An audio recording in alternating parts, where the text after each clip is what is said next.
अस्सलामुअलैकुम जी। तो मैं आपको अपने YouTube चैनल पर खुशामदीद कहती हूँ। आज के लेसन में हम करेंगे सेपरेबल और इनसेपरेबल वर्ब्स, जिनको जर्मन में ट्रेनबारे und untrennbare Verben कहते हैं।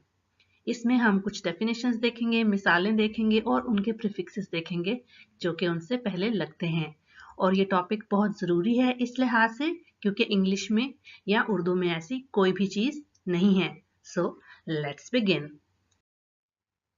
तो सबसे पहला पॉइंट जो कि हमें सेपरेबल वर्ब्स की निशानदही में मदद करता है वो ये है कि वो दो हिस्सों में टूट जाते हैं, यानी कि पहला हिस्सा अलग हो जाता है और जो मेन वर्ब यानी कि जो रूट है वर्ब का वो अलग हो जाता है। और ये अलग तब होंगे जब हम इनको जुमलों में इस्तेमाल करेंगे। मिसालें देखिए। अनरूफन, रूफन बिजाते खुद एक वर्ब है जिसका मतलब होता है पुकारना, बुलाना, लेकिन अगर अन लग जाएगा उससे पहले तो इसका मतलब हो जाएगा टेलीफोन कॉल करना। तो अनरूफन टूट जाएगा दो हिस्सों में, यानी अन अलग हो जाएगा और रूफन अलग हो जाएगा। इसी तरह आइन काउफन भी एक सेपरेबल वर्ब है जिसका मतलब है खरीदारी करना। तो आइन और काउफन जुमले में इस्तेमाल करने के लिए अलग अलग हो जाएंगे।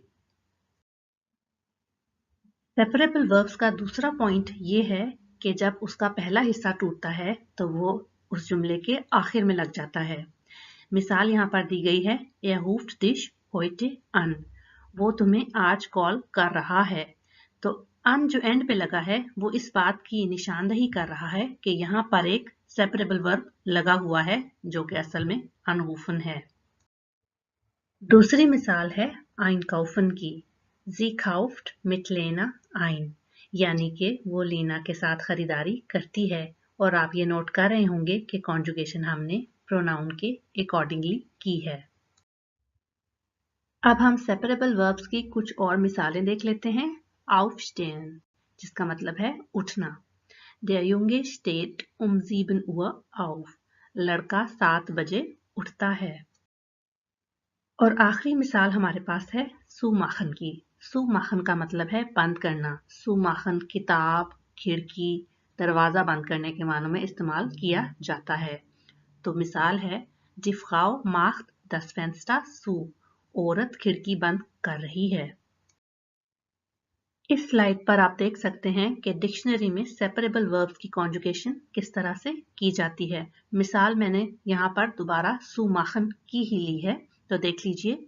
Ich mache zu, du machst zu, er sie es macht zu, wir machen zu, ihr macht zu, sie machen zu।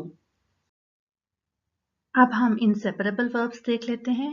और जर्मन जुबान में इनसेपरेबल वर्ब्स टूटते नहीं हैं, यानी बेशक मेन वर्ब से पहले कुछ हिस्से लगे होंगे लेकिन वो मुस्तकिल तौर पर उन वर्ब्स का हिस्सा होंगे और टूटेंगे नहीं। मिसालें देखिए। बिस्टेलन, बिस्टेलन अगर देखा जाए तो स्टेलन वर्ब जैसा है लेकिन उससे पहले बे लगा हुआ है। तो स्टेलन वर्ब का मतलब है टू पुट, टू प्लेस, किसी चीज को किसी जगह पर रखना, लेकिन बे लगने से उसका मतलब बिल्कुल बदल जाता है और बेस्टेलन का मतलब हो जाता है ऑर्डर करना। इसी तरह फकाउफन जो है काउफन वर्ब का हिस्सा लगता है, लेकिन काउफन का मतलब होता है खरीदारी करना। फकाउफन उससे बिल्कुल ऑपोजिट है, यानी कि बेचना। यहाँ मैंने बेस्टेलन को एक जुमले में इस्तेमाल किया है ये दिखाने के लिए कि ये टूटता नहीं है और एक इनसेपरेबल वर्ब है।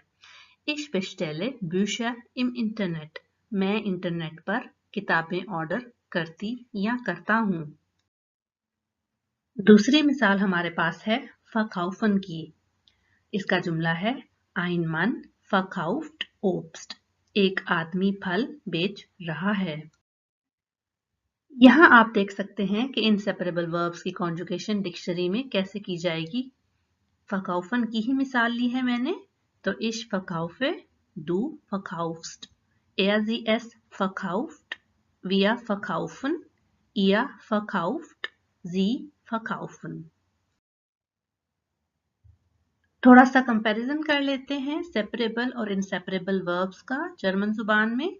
तो आप देख रहे होंगे कि सेपरेबल वर्ब्स जिनको मैंने प्रीफिक्सेस को अंडरलाइन किया है तो ये जब भी कोई वर्ब्स से पहले लगे होंगे तो इसका मतलब है कि वो सेपरेबल वर्ब्स होंगे।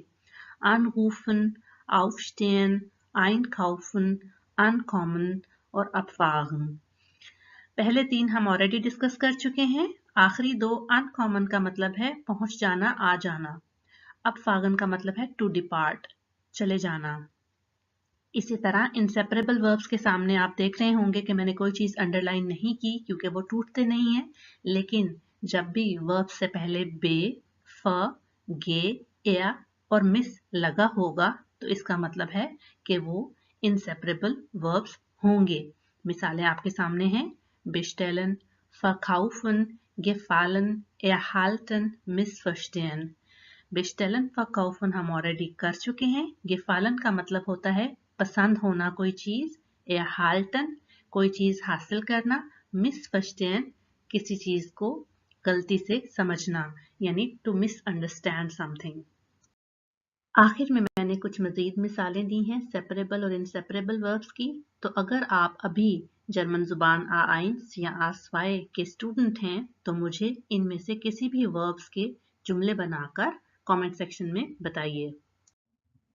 मेरी वीडियो देखने का बहुत शुक्रिया, और अगर आपको मेरी एफर्ट पसंद आई है और ऐसी और वीडियोस देखना चाहते हैं तो प्लीज लाइक करें, कमेंट करें और अपने दोस्तों के साथ शेयर करें। अंटिल नेक्स्ट टाइम, अल्लाह हाफिज।